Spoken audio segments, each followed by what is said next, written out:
السلام عليكم ورحمة الله وبركاته. وعليكم السلام ورحمة الله وبركاته. الله أكبر الله أكبر الله أكبر الله أكبر الله أكبر. أشهد أن لا إله إلا الله أشهد أن لا إله إلا الله أشهد أن محمدا رسول الله أشهد أن محمدا رسول الله حي على الصلاة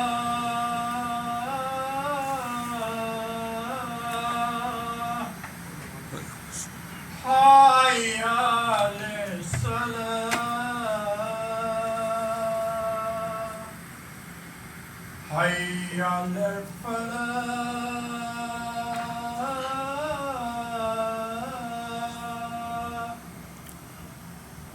حي على الفلاح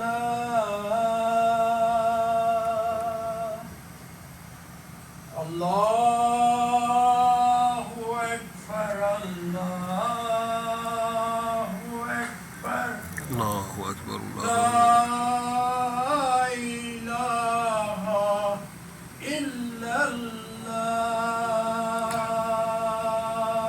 لا إله إلا الله محمد رسول الله وهو على كل شيء قدير.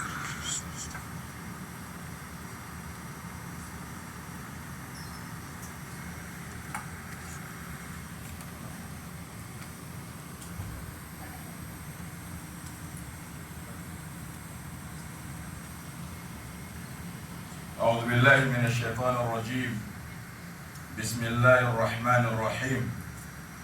إن الحمد لله نحمده ونستعينه ونستغفره ونستهديه ونعوذ بالله من شرور أنفسنا ومن سيئات أعمالنا. من يهده الله فلا مضل له ومن يضلل فلا هادي له. وأشهد أن لا إله إلا الله وحده لا شريك له.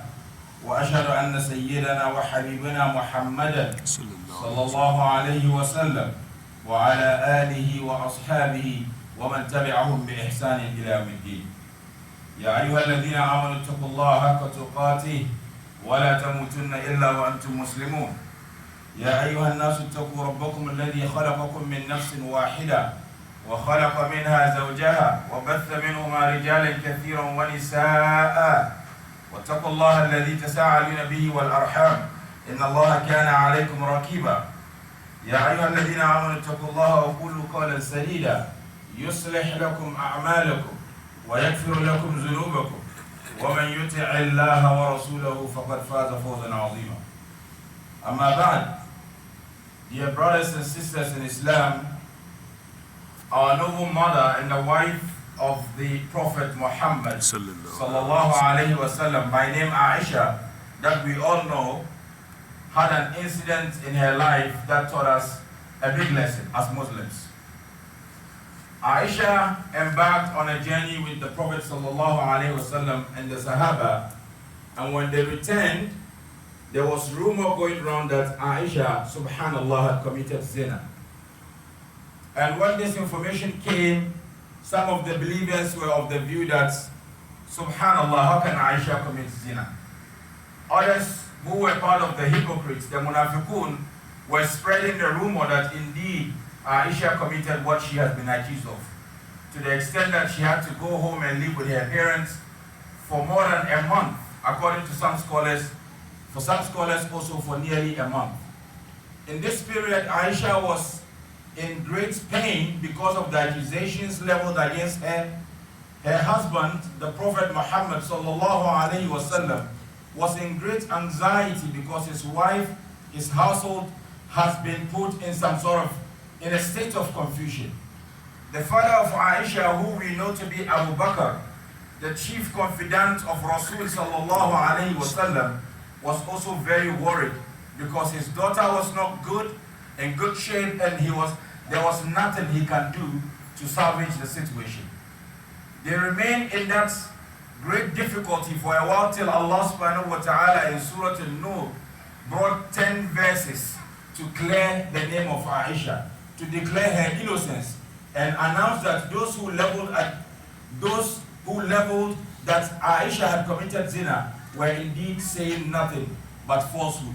Allah cleared her name, cleared the household of the Prophet, and that gave Abu Bakr, her father, he was very happy. Of course, you'll be happy and very excited finding yourself in such a situation. But after that incident, Abu Bakr got to realize that one of the key people who were spreading the rumor that Aisha had committed zina was a man by name Mr. Ibn Uthatha. Mr. was a relative of Abu Bakr. His mother was Abu Bakr's cousin. So Mr. technically was a cousin to Aisha radiallahu anha. Not just that, Mr. was like a houseboy of Abu Bakr. Because when they migrated to Medina, it was Abu Bakr who was spending on Mr. He helped him to set up his household, he helped him to marry, to start family, and he was still taking care of him. So imagine when falsehood is being leveled against you and you get to realize that this information, this rumor, these lies that are being peddled against you is being done by somebody that you are financially taking care of, somebody that you are sponsoring, somebody that you have helped to buy a house in America is the one going around and telling lies about you. How are you going to feel about it? So Abu Bakr was in extreme anger. He was angry, and he had the right to be angry. And he said, Wallahi al-Azim, I will never spend a dime on Mr. again. He had the right to be angry. You and I will not even waste our time to say whatever. If he lives in my house, I'm just walking there straight to tell him, you need to vacate. I don't have anything to do with you again because of what you did to me. But Allah subhanahu wa ta'ala revealed some verses instantaneously through the Muhammad sallallahu alayhi wa sallam. And the Quran says, وَلَا يَعْتِلْ أُولِي الْفَضْلِ مِنْكُمْ وَالسَّعَةِ أَنْ يُؤْتُوا أُولِي الْقُرْبَى وَالْمَسَاكِينَ وَالْمُهَاجِرِينَ فِي سَبِيلِ اللَّهِ وَلْيَعْفُوا وَلْيَصْفَحُوا أَلَا تُحِبُّونَ أَنْ يَغْفِرَ اللَّهُ لَكُمْ وَاللَّهُ غَفُورٌ رَحِيمٌ. Allah said, and let not those who are good and worthy among you swear not to help their kinsmen, their family, those in need and those who migrated in the cause of Allah subhanahu wa ta'ala. Let them forgive and overlook. Do you not wish that Allah subhanahu wa ta'ala will also forgive you? Allah told Abu Bakr, وَلَا يَعْتِلْ أُولِي الْفَضْلِ. Allah is telling Abu Bakr, you are higher in terms of ranks, in terms of blessing compared to Mr. You have wealth that I, Allah subhanahu wa ta'ala, gave you that I didn't give Mr. When Mr. does something bad to you, in as much as you have the right to be angry, you need to show class. You need to show the difference. You need to show that Allah has elevated you over Mr. So do not return the bad that Mr. did to you. وَلْيَعْفُوا وَلْيَصْفَحُوا. Forgive him and overlook the bad that Mr. did to you. So when Abu Bakr radiallahu anhu heard this verse, he swore again and said, I have restrained from the earlier position that I took, that I will not spend a dime on Mr. And from today onwards, I'm even going to double whatever I do for Mr. Allahu Akbar. These are the people of yesterday. You and I, we will not do it. But Allah commanded Abu Bakr to do it, and he did it. Brothers and sisters in Islam, the short story will form the basis of our khutbah today. We'll look at the need for us to overlook, to forget, and forgive when people offend us, and the reward that Allah subhanahu wa ta'ala will give us. This ayah encourages us to forgive and overlook. Abu Bakr had the right to be angry, yet Allah said, yes, you have the right to be angry, but forgive. He had the right to be angry because this was a relative, his own blood, who was propagating falsehood against his daughter, who was not just an ordinary person, but the wife of Rasul sallallahu alayhi wasallam. So he had the right to be angry. Especially from a relative that he was taking care of. It was not just an ordinary relative. This was somebody that he sponsored and was still sponsoring. Yet Allah subhanahu wa ta'ala said, Abu Bakr, be patient.